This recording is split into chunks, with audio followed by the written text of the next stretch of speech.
আপনাদেরকে এর আগে দেখাইছিলাম যে এই গাছটার বিচি থেকে গাছ লাগাইছি আমি, ফল থেকে চারা বানাইছি। আল্লাহর রহমতে এটা অনেক বড় হয়েছে। এবার প্রথম সুপারি ধরলো। এটা সুপারি গাছ, এখনও ধরতেছে, ফুল আসছে মাশাআল্লাহ। আর এই যে আপনাদেরকে একটু আগে দেখাইছিলাম বুলবুলির বাসায়, দেখুন বুলবুলির মুখে খাওয়া, ওদের বাচ্চাদের জন্য খাওয়া নিয়ে আসছে।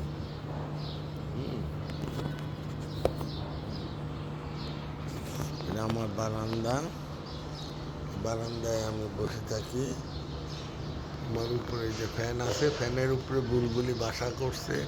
করে আমি ছিলাম না 10-12 দিন, তা বাচ্চাও ফুটাইছে। এখন ওই বুলবুলি আসছে, মুখে করে খাওয়া নিয়ে আসছে। খাওয়া নিয়ে আসে ও এখন ওর বাচ্চাগুলোকে খাওয়াবে।